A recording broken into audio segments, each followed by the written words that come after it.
are some intangibles that those projections failed to take into consideration. The crowd was going crazy. There's not much in life that's better than that. You're listening to Garlic Fries and Baseball Guys on the 95.7 The Game Podcast Network. Hello there. Welcome back to the Garlic Fries and Baseball Guys podcast. This is the 48th episode of this podcast, the Russ Ortiz episode, if you want to call it that, or Pablo Sandoval, if you want to go with more recency bias there, or Ross Stripling, or the Ross Stripling episode, even more recent. Sam Loveman here with Joe the Butcher Boy Shasky. We are 4 games into the season. The Giants are 2-2, and the 2 losses, they have been shut out, and the 2 wins, obviously they weren't. So I guess that means if the Giants score runs, they will win baseball games. There you go. I have cracked the code. I know how to make the Giants win every game now. Well, there's a variety of things to be excited with, Loveman, from yesterday. I mean, number one, obviously the bats break out. And we'll get to each of those players because I think it's very important that a lot of them broke out. How about DeSclafani, though? Don't you think that was kind of lost in the sauce? Is that he pitched really well yesterday?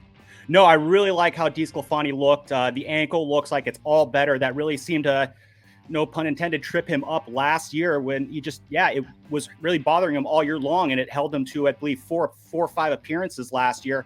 He looked like 2021 Anthony DeSclafani. The pitches had a lot of great movement. He was working really fast. I think he had 60-something pitches going into the 6th inning.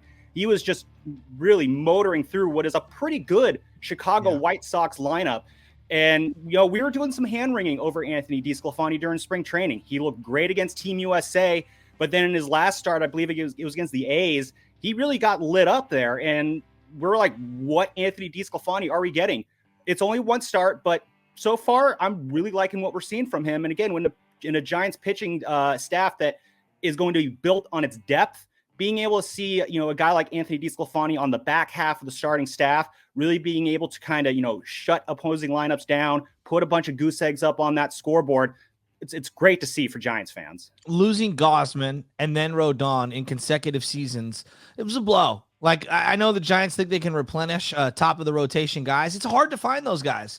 DeSclafani in 2021 was more top of the rotation than he was, incomplete like he was last year, right? So this is a big step forward. I don't know if it's sustainable. I like what I saw, but if he can be a guy that can give me 6 guaranteed on a team with Cobb and Wood and Jacob Junis and Minaya, there's questions there whether those guys can get through 4, let alone 5 innings. So if this guy can be chalked up as a 6-inning guy, I think that's huge for this team. Oh, definitely. And again, he really lengthens that rotation out. And like you said, I do want to see it over a long period of time. We remember in 2021, he was nails those first few months, but then the last couple months, August, September, there were some bumps in the road there. So making sure that he can keep it up the entire season, that's going to be key for him. But again, you have no reason to not be excited over what he did in his first start against the White Sox yesterday. I want to stick with the pitching really quick. And the guy who followed him up, Sean Manaea, made his debut with the Giants yesterday, his regular season debut with the Giants yesterday, pitched 2 innings, gave up a couple runs. And it's going to be a bit of an adventure with Sean Manaea, I feel like, going into this season. Mike Krukow had a great line at one point during the broadcast. Sean Manaea, he's a guy who, when he has the mechanics in lock, he's as tough as anyone to get a hit off of. But that was the problem last year with San Diego. He just really was not in sync mechanically, and he left far too many pitches out over the plate, and he really was victimized by the long ball last year. Shasky, I'm just kind of curious, what are your initial thoughts on Sean Manaea, who, when he was signed, it was kind of are we sure this is where we want to go kind of move? Well, I get why you'd want to get him some work in a blowout game because he hasn't had a start in quite some time. I understand that. A lot of these guys are creatures of habit, coming out into the 7th inning. How many times has he done that in his forget major league, professional baseball career? I'm not sure the answer to that. I'm skeptical on him. I'm going to have to see it over 5 or 6 different appearances before I make a judgment on him, finding his groove or solidifying himself as an impact arm on this team. I'm just taking it one outing at a time right now and trying to be, like I said, realistic. And it's hard to be optimistic, right? I'm skeptical right now to see it. And so yesterday, he just hung a couple pitches. He got hit hard. It was a blowout. You're not trying to, over dramatize it if you're a Giants fan. I don't see it, man. And I hope I'm wrong. Yeah, I mean, I guess there's a couple ways you could look at it. The first way I would look at it is, how much faith do you have in this Giants coaching staff to be able to get Sean Manaea right?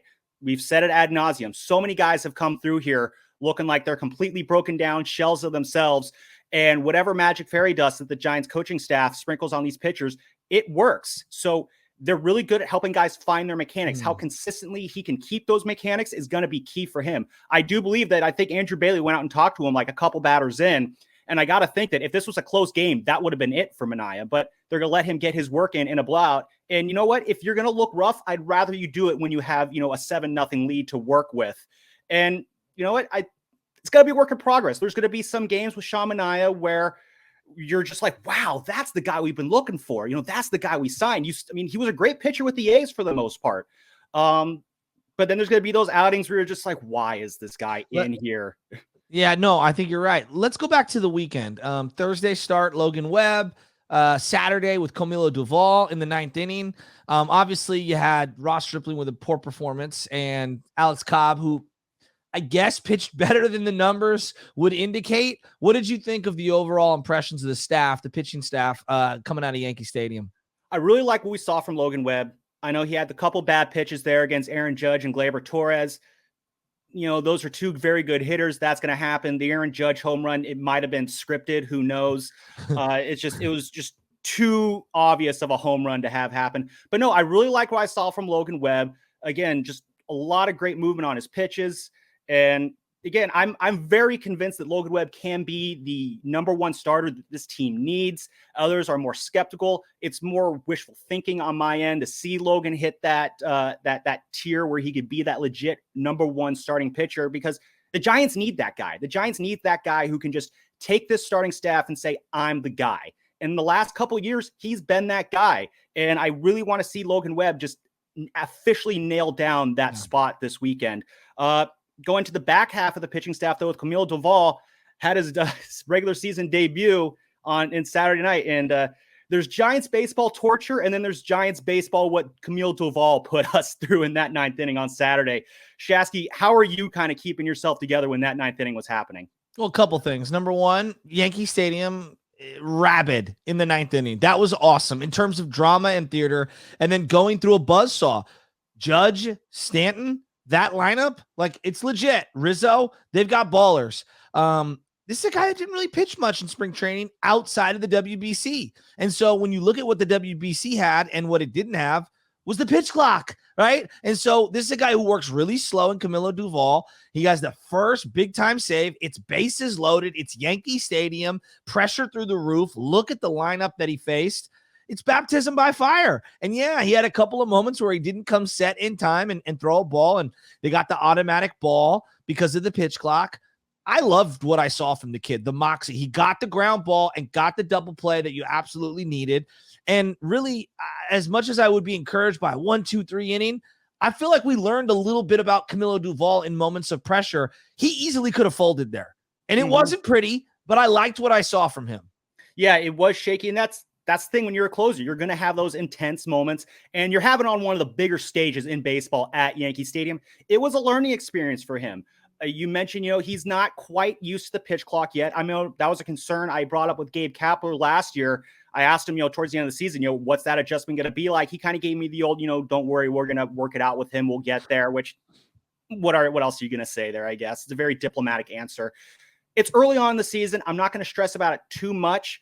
If it's, end of April, beginning of May, and we're still seeing he's having issues with the pitch clock, then it might be time to kind of side eye and wonder, ooh, what's going on here? Because when he gets rushed, when he gets out of his rhythm, it hurts his command, which, especially with the fastball, is already kind of up and down from time to time. You'll love seeing him blow 102 right over the plate and strike guys out with it, but you're hoping that he knows where it's going when he's throwing it. What did you think of him relying a little too much on the slider and the cutter? It just felt like he couldn't find any location on all three of those pitches, fastball, cutter, or slider. I think it was a product of just the fact where he doesn't know where the fastball is going. I remember you were, texting our thread, blowing it up, saying, go to the fastball, stay away from the slider. But when he's not trusting that fastball, he becomes kind of a one-trick pony with that slider. Mix in the fact that he's dealing with the pitch clock. Mix in the fact that he's at Yankee Stadium. He has this rabid crowd bearing down on him. Oh, and then also you got, this murderer's row of Judge, Rizzo, Stanton that you have to deal with. And then also it's raining too. So it's just like keep piling it on. Give me more problems to deal with for Camilo Doval. But again, the kid got through it. One last guy I want to really kind of give a shout out or mention to before we move on is Jacob Junis. He made his debut over the weekend as well. And the game day was calling it a slider. It might have been a sinker that he was throwing. It's kind of hard to tell from time to time. His pitches had movement. Yeah. Like they were just cutting all across the strike zone. He was hitting that zone really well. He had kind of a generous zone at times on Saturday, but both teams really had that same generous zone. Jacob Junis, who I think is a guy you're going to be seeing following up guys like Alex Cobb or Alex Wood, those, 4-5 inning guys to kind of bridge the gap between the 4th, 5th inning to the 7th inning. If that's the kind of Junis we can see this year, it was kind of the same Junis we saw at the start of last year when he first came up. Again, you mentioned how you really want to see these guys go 4 or 5 innings, but if Alex Cobb can only make a 4-inning start, but then he has Jacob Junis to come in and kind of take over those last 2 innings, not ideal, but you know what? If it gets us to the bullpen with a lead, I'll take it. He's got a lot of Yasmero Petit in him, doesn't he? Where he does, yeah. I feel like he can make a spot start, but he's most valuable as one of those guys that bridges you from the 3rd, 4th, 5th inning into the, into the setup guys in the 7th inning where he can close that bridge, close that gap. I like Junis. Like as skeptical as I am on Sean Manaea, I'm that optimistic on Jacob Junis. I don't have any grandiose opinions that he's going to be a 3-2 or a 1 in a rotation, but I think he could do a lot worse than him in the bullpen and as a 4 or 5 starter. I think he can spot start for this team. If I have to put it over under, I bet you he makes over 8 starts this year. Yeah, I think it's good number there to look at. Again, he is part of that starting pitching depth that the Giants really went for this year. And I love the Yusmeiro Petit comparison. We've seen how useful swingmen like that can be in a pitching staff, and that's going to be a very good tool for the Giants to use this year. So